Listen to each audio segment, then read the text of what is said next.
ನಮಸ್ಕಾರ ಸ್ನೇಹಿತರೆ, ಜೀವನ ಬದಲಾಯಿಸುವ ಒಂದು ಪ್ರೇರಣಾದಾಯಕ ಕಥೆಯನ್ನು ನಾವು ಕೇಳೋಣ. ರಾಮ ಎಂಬ ಯುವಕನು ತನ್ನ ಹಳ್ಳಿಯಲ್ಲಿ ಒಬ್ಬ ಮಾದರಿ ರೈತನಾಗಿದ್ದರು.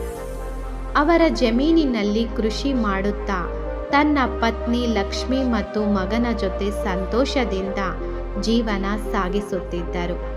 ರೈತರ ಸಮಸ್ಯೆಗಳು ಯಾವಾಗಲೂ ಅವರಿಗೆ ಹೊಸದಾಗಿರಲಿಲ್ಲ. ಕಾಲ ಬದಲಾದಂತೆ 3 ವರ್ಷಗಳ ಕಾಲ ಮಳೆಯೇ ಇಲ್ಲದಿದ್ದ ಕಾರಣ ಅವರ ಬೆಳೆ ಸಂಪೂರ್ಣವಾಗಿ ಒಣಗಿ ಹೋಯಿತು.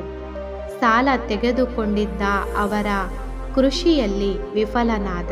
ದಿನದಿಂದ ದಿನಕ್ಕೆ ಸಂಕಷ್ಟ ಹೆಚ್ಚಾಗತೊಡಗಿತು. ಅವರು ಬೆಳೆ ಹಾನಿಯಿಂದಾಗಿ ಆರ್ಥಿಕ ಸಂಕಷ್ಟಕ್ಕೆ ಒಳಗಾದರು. ಸಾಲಗಾರರು ದಿನಕ್ಕೂ ಅವರ ಮನೆಯನ್ನು ಬಂದೂಕಿನಂತೆ ಭೇಟಿ ಮಾಡುತ್ತಿದ್ದರು. ಪತ್ನಿ ಸಹ ಅಶಾಂತಳಾಗಿದ್ದರು. ಅವನ ಮಗನಿಗೆ ಓದಲು ಹಣ ಇಲ್ಲದ ಕಾರಣ ಶಾಲೆಗೆ ಕಳಿಸಲು ಸಾಧ್ಯವಾಗುತ್ತಿರಲಿಲ್ಲ. ಒಂದು ದಿನ ರಾಮು ಎಲ್ಲವನ್ನೂ ಕಳೆದುಕೊಂಡೆ ಎಂದು ಭಾವಿಸಿ ಬೇಸರಗೊಂಡು ಆತ್ಮಹತ್ಯೆ ಮಾಡಿಕೊಳ್ಳಲು ನಿರ್ಧರಿಸಿದರು. ಆ ಹೃದಯ ಭಾರಿತ ಕ್ಷಣದಲ್ಲಿ ಅವರು ತಮ್ಮ ಮಗನನ್ನು ನೋಡಿದರು. ಮಗ ಅಪ್ಪನನ್ನು ಹಿಡಿದು, ಅಪ್ಪ, ನಾನು ದೊಡ್ಡವನಾಗಿ ನಮ್ಮನ್ನು ಉದ್ಧಾರ ಮಾಡ್ತೀನಿ ಎಂದು ಹೇಳಿದರು. ಆ ಮಾತು ರಾಮನ ಹೃದಯಕ್ಕೆ ಸ್ಪರ್ಶಿಸಿತು. ಆ ಕ್ಷಣದಲ್ಲಿ ರಾಮನ ಮನಸ್ಸು ಬದಲಾಯಿತು. ಆತ್ಮಹತ್ಯೆ ಮಾಡಿಕೊಳ್ಳುವುದನ್ನು ಬಿಟ್ಟು ಪುನಃ ಹೋರಾಟ ಮಾಡಲು ನಿರ್ಧರಿಸಿದರು. ಅವರು ಮೊದಲು ಬೆಳೆಗಾರನಾಗಿಯೇ ಉಳಿಯಲು ಪ್ರಯತ್ನಿಸಿದರು. ಹೊಸ ಪ್ರಯತ್ನವನ್ನು ಮಾಡುವುದೆಂದರೆ ಏನು ಎಂಬುದನ್ನು ಯೋಚಿಸಿದರು. ಅವರು ತನ್ನ ಹಳ್ಳಿಯೊಂದರಲ್ಲಿ ತೋಟಗಾರಿಕೆಯನ್ನು ಪ್ರಾರಂಭಿಸಿದರು. ತೊಗರಿ, ಮೆಣಸು, ತರಕಾರಿ ಮುಂತಾದವುಗಳನ್ನು ಬೆಳೆಯಲು ಆರಂಭಿಸಿದರು. ದಿನವೆಲ್ಲ ದುಡಿಯುತ್ತಾ ರಾತ್ರಿಯೂ ನೆಲೆಸದೆ ಕೆಲಸ ಮಾಡುತ್ತಿದ್ದ. ಅವರ ಪರಿಶ್ರಮಕ್ಕೆ ದಿನದಿಂದ ದಿನಕ್ಕೆ ಫಲವಿನಿಯಲು ಪ್ರಾರಂಭವಾಯಿತು.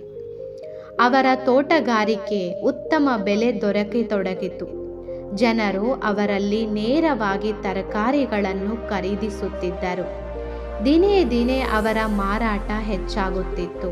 ಅವರು ಹೊಟ್ಟೆಪಾಡಿಗಾಗಿ ನಡೆಸುತ್ತಿದ್ದ ತೋಟಗಾರಿಕೆ ದೊಡ್ಡ ಉದ್ಯಮವಾಯಿತು. ತನ್ನ ಹಳ್ಳಿಯಲ್ಲಿ ಉತ್ತಮ ಕೃಷಿಕನಾಗಿ ಹೆಸರು ಮಾಡಿದ್ದ ರಾಮನಿಗೆ ಸಂಕಷ್ಟ ಕಾಲದ ಸಹನೆ ಇಟ್ಟು ಹೋರಾಡಿದ ಹೆಗ್ಗಳಿಕೆಯನ್ನು ಜನರು ನೀಡಿದರು. ಅವರು ತನ್ನ ಹಳ್ಳಿ ಮಾತ್ರವಲ್ಲ, ಸುತ್ತಮುತ್ತಲಿನ ಹಳ್ಳಿಗಳಿಗೂ ಸಹಾಯ ಮಾಡುವ ಮಟ್ಟಕ್ಕೆ ಬೆಳೆಯಲು ಸಾಧ್ಯವಾಯಿತು. ಈ ಒಂದು ಕಥೆಯಿಂದ ನಮಗೆ ಈ ಒಂದು ಪಾಠ ಅರ್ಥವಾಗುತ್ತೆ. ಸಂಕಷ್ಟ ಬಂದು ಹೋದರೆ ಆತ್ಮಹತ್ಯೆ ಎಂದು ಪರಿಹಾರವಲ್ಲ ಸ್ನೇಹಿತರೆ. ಸಹನೆ, ನಿರಂತರ ಶ್ರಮ ಮತ್ತು ನಂಬಿಕೆಯು ನಿಮ್ಮನ್ನು ಎತ್ತರಕ್ಕೆ ಎಳೆಯುತ್ತದೆ. ಜೀವನದಲ್ಲಿ ಸಂಕಷ್ಟ ಬಂದಾಗ ಅದು ಕೊನೆ ಅಲ್ಲ, ಹೊಸ ಆರಂಭಕ್ಕೆ ಶುರುವಾಗಬಹುದು. ಸ್ನೇಹಿತರೆ, ಜೀವನದಲ್ಲಿ ಸವಾಲುಗಳು ಬಂದಾಗ ಧೈರ್ಯ ತಪ್ಪಬೇಡಿ.